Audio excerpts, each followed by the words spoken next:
今テロリストにハイジャックされたって伝えながら、この男子学生は母親にこの言葉を繰り返したそうであります。お母さん愛してるよ。お母さん愛してるよ。お母さん愛してるよ。皆さん、こんにちは。ドクターユースケこと緩和ケア医の高宮ユースケです。人生のトリセツ、あなたの幸せケアをお送りします。第16回のテーマは、突然の別れです。災害や事故など急な死は誰にでも起こり得ます。その時に後悔がないように今をどう生きるか、急な別れを前にした男子学生、息子さんを亡くしたお母さんのメッセージから考えていきます。今回は急な死、突然の別れであります。2011年、東日本大震災の爪痕はまだまだ残っておりますし、2016年、熊本で大きな地震がありました。私は福岡出身、九州の福岡出身、妻は熊本出身なんですが、妻の実家の近くも大きな被害がありました。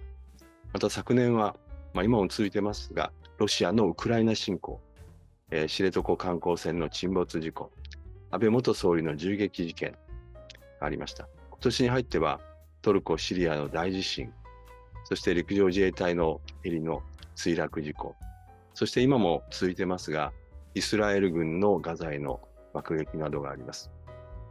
2016年熊本でその地震がありましたけれども、それまで福岡、熊本、この辺りって大きな地震ないよねって言ってたんですね。つまり、こういう地震や災害、事故は誰がいつ会うかわからないということであります。今日は 9.11 のエピソードからお話をしていきます。2001年9月11日に起こったアメリカの同時多発テロ。ハイジャックされた2機の飛行機が世界貿易センタービルに激突し倒壊するわけでありますが、この時にこの2機とは別にハイジャックされたユナイテッド93便というのは違う目的地に飛んでいました。この飛行機に20歳の男子学生が乗っていたそうであります。乗客たちはハイジャックされたことを知る。この乗客たちはテロリストと戦ったようでありますが、実際には戦ったおかげで目的地に飛ばなかったようでありますが、実際には墜落して詳細はわからない。でも事実として墜落の直前にこの男子学生の携帯電話が母親につながったそうであります。今テロリストにハイジャックされたって伝えながら、でもつながったってことは陸地が近い、数秒後にはお別れかもしれない。この男子学生は母親にこの言葉を繰り返したそうであります。お母さん愛してるよ。お母さん愛してるよ。お母さん愛してるよ。この数秒の中で母親も全てを察知して、私もお前のことを愛してるよという言葉で電話が切れてしまったそうであります。本当に悲しいドラマはたくさん展開したと思いますが、この時に世界中に配信された一つの詩がありました。救出作業の途中で亡くなった消防士の詩として世界中にチェーンメールで広がっていったんですが、実際にはこの 9.11 とは別の事故、アメリカのノーマ・コーネット・マレクという女性の一人息子さんが10歳で池で水死するという事故がありまして、この息子さんに残した詩でありました。日本語のタイトルは最後だと分かっていたなら、これをご紹介したいと思います。あなたが眠りつくのを見るのが最後だと分かっていたら、私はもっとちゃんとカバーをかけて神様にその魂を守ってくださるように祈っただろう。あなたがドア出ていくのを見るのが最後だと分かっていたら、私はあなたを抱きしめてキスをして、そしてまたもう一度呼び寄せて抱きしめただろう。あなたが喜びに満ちた声を上げるのを聞くのが最後だと分かっていたら、私はその一部始終をビデオに撮って毎日繰り返し見ただろう。あなたは言わなくても分かってくれていたかもしれないけれど、最後だと分かっていたら一言だけでもいい。あなたを愛してると私は伝えただろう。確かにいつも明日はやってくる。でももしそれが私の勘違いで今日で全てが終わるんだとしたら、私は今日どんなにあなたを愛しているか伝えたい。そして私たちは忘れないようにしたい。若い人にも年老いた人にも明日は誰にも約束されていないんだということを、愛する人を抱きしめられるのは今日が最後になるかもしれないことを、明日が来るのを待っているなら今日でもいいはず。もし明日が来ないとしたら、あなたは今日を後悔するだろうから、微笑みや抱擁やキスをするためのほんのちょっとの時間をどうして惜しんだのかと。だから今日、あなたの大切な人たちをしっかりと抱きしめよう。そしてその人を愛していること、いつでも、いつまでも大切な存在だということをそっと伝えよう。ごめんね。いや、許してね。いや、ありがとう。いや、気にしないで。お伝え時を持とう。そうすれば、もし明日が来ないとしても、あなたは今日後悔しないだろうから、心に残る詩であります。次にご紹介するのはアニメ、漫画なんですが、よくできているのでご紹介したいと思います。象のお父さんの生と死であります。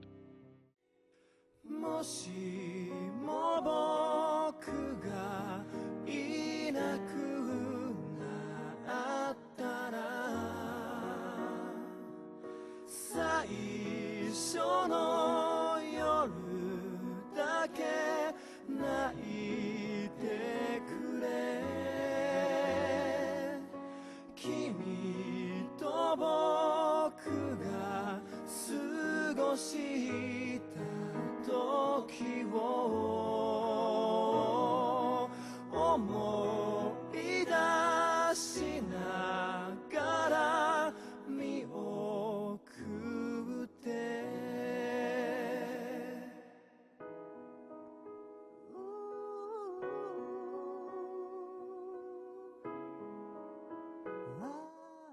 これ YouTube で象の背中と入れると、見ることができます。最後に、ご紹介するのは64歳の肺がんの男性とのエピソードであります。この方は心のケアをしてほしい、家族のケアをしてほしいということで深く関わった方であります。でもだんだん病状悪くなって個室で奥さんと娘さんが両手を握り、お孫さんが足をさする中でこんなことを言われたんですね。妻や娘、孫を残していくのは忍びない。先生、死んだらどうなりますか？私は一つの宗教を持っておりませんが、多くの患者さんを看取っていく中で、肉体がなくなって無になるとは思っていません。そこに残るのは命か魂かはっきり説明できませんが、亡くなった患者様はどこかで見守ってくれている、叱咤激励してくれているというふうに信じています。この患者さんもそう信じたい。妻や娘、孫を自分が亡くなった後もずっと見守る存在でいたいというふうに言われました。で、その頃彼は一人でヘッドホンで音楽を聴いていらっしゃって、よかったら家族と一緒に聴きませんかって言って聴いた曲が今流れているヘイリーっていう歌手が歌うアメージング・グレースでありました。彼にとっては天使の歌声だったかもしれない。一緒に聴きながら本当に心に染み入りました。でもその曲を聴いた3日後に彼は亡くなっていった。でも今でも私はこの曲を聴くと彼の表情や物腰やエピソードを思い出します。いろんな思い出の中に人は生き続けるのかもしれません。もう一つプライベートの話になりますが、私の父は私が医学部の3年生の時に急死しました。心筋梗塞でした。東京に連絡があってすぐに飛行機で福岡に帰ったんですが、急な死でしたので、私の母親も妹も気が動転していて、私自身あまり自分の感情を出すことができませんでした。でもぽっかり胸に穴が開いたような気がしました。それから私は医師になり、緩和ケアの医師になっていったわけでありますが、私の机の前にはずっと父の写真、遺影があります。毎日挨拶をします。人生の大きな決め事の時には報告をします。声は聞こえないんですが、確かに守ってくれているという実感があります。もしかしたら父の写真のその先に仏様や神様がいるのかもしれませんが、私にとっては亡くなった父がその窓口であります。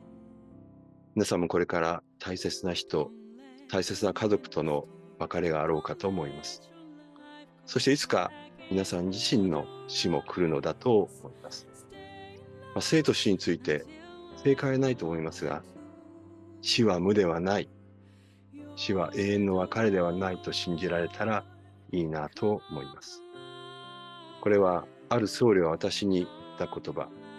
私が無駄に過ごした今日は昨日亡くなった人が痛切に生きたいと願った今日である。心に残る言葉であります。毎回幸せケアワードをお伝えしています。今回の幸せケアワードは、ごめんね、ありがとうを伝えようです。突然の別れは誰にでも訪れます。明日は誰にも約束されていません。ごめんね、いやありがとうを伝える時を持ちましょう。そうすれば、明日が来ないとしても、あなたは今日後悔しないでしょう。小中高校生、一般の方向けに命の授業を出前出張でお届けしています。リットリンクのご連絡の Google フォームからご依頼ください。本日は見てくださり本当にありがとうございます。もし動画を見て何かを感じたり考えてくれたら嬉しいです。チャンネル登録、いいねをいただけると私も励みになります。それでは失礼します。